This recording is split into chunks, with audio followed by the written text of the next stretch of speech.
Hi, welcome back to the wood shop. Today we're going to be going over measuring. We're going to learn how to do it and see what we might use it for.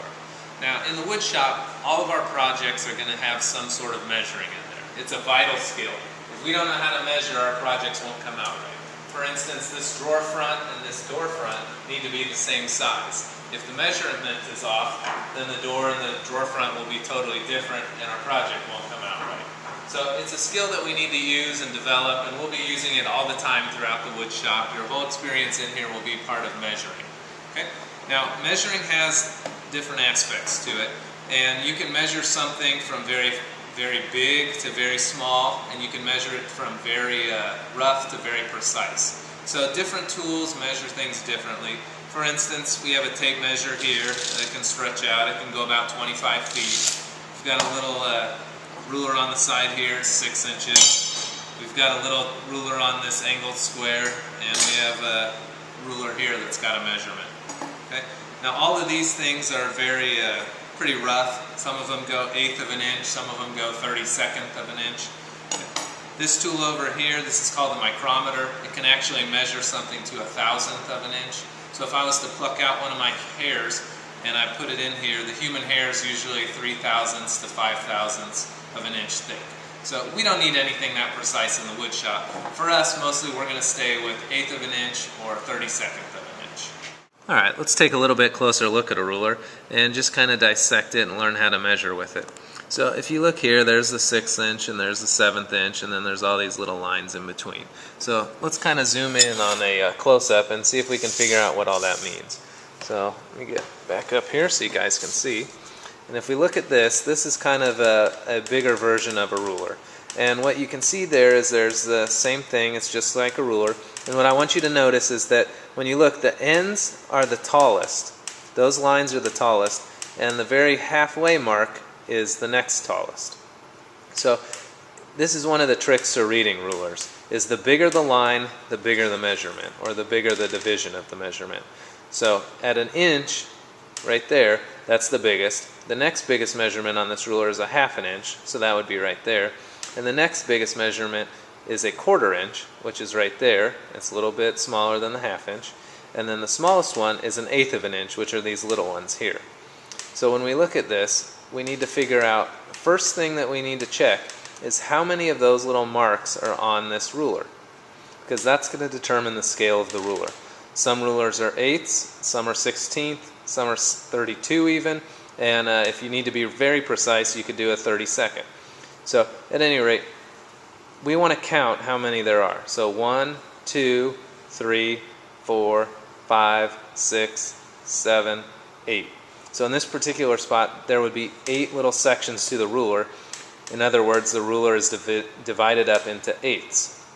So if I was to measure something and it was this long here, that would be 2/8, because we got 1, 2, 2/8. Okay? If I was to find something here, I would now go back and count. I would go 1, 2, 3, 4, 5. So that would be 5/8. Alright, welcome back. Before, when we talked about measuring, we looked at the ruler and we started to break it down. And we said it's pretty simple to measure if we want to measure a 1/4 of an inch or a 1/2 of an inch or a 1/4. Okay? And so it worked out pretty easy. Here's 1/4, here's 2/4, 3/4, and 4/4 equaling an inch. And so we said if it was here, it was also easy to measure, because it's going to be 1/8, 2/8, 3/8, 4/8, 5/8. So that's pretty easy too. But let's say our measurement was right here. Now here, on this ruler, it's not precise enough. So I can kind of say it's just a little bit past 5/8, but I can't really say it's 5/8 and a half. That doesn't make sense in our system. So for us, what we need to do is make the system more precise. So instead of measuring by 1/8, now we're going to try measuring by 1/16 of an inch. So I'm going to get rid of this ruler here, and I'm going to replace it with another ruler. Now the ruler is the same size, and let me put this here where it should go. Okay. So now what we need to do is check what the scale of the ruler is. And let's pretend we didn't know what the scale was. So I'm going to do the same thing I did before. I'm just going to count these numbers. 1, 2, 3, 4, 5, 6, 7, 8, 9, 10, 11, 12, 13, 14, 15, 16. So this ruler's scale is 1/16 of an inch. Now if we wanted to be quick and we were good at math, we could do it this way. 1, 2, 3, 4. Now that's 1/4 of an inch, so there's 4 of those. So 4 times 4 is 16. So if we wanted to be quick, we could also do it that way. But let's go back and see what our measurement was. Now, again, if we're good with math, I can just say that's 8/16 because it's 1/2 of an inch, and I know 1/2 of 16 is 8. So I could start there and go 9/16, 10/16. So this measurement would be at 10/16. Now if I'm not good with math, I could still figure that out by just counting. 1, 2, 3, 4, 5, 6, 7, 8, 9, 10. And I would come up with 10/16. Okay, so it's a pretty simple endeavor. Here it'd be 11, 12, 13, 14, 15, and 16. Alright, so now we're going to try testing your knowledge and see how good you are. So we're going to do a couple of sample measurements, and I want to see if you can figure out what the measurement is.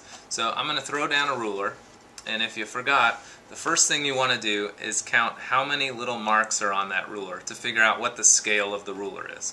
Once you figure out the scale, then you'll be able to take an accurate measurement. So take a second to count those and see how many there are.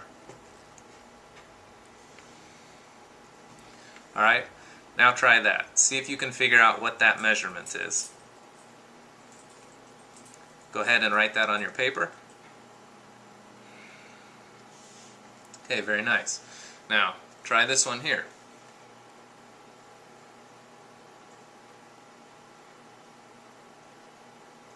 Go ahead and write that answer on your paper. Okay, now try that one.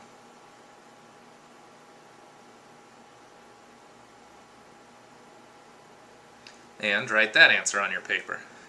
Now if you were able to get those three, you're well on your way to being pretty good at measuring.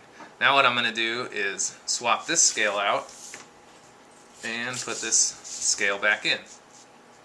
So now let's try it again. Go ahead and write down that measurement.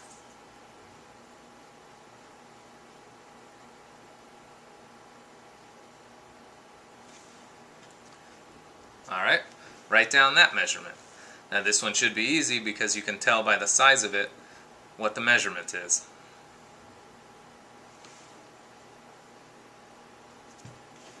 Now try that one.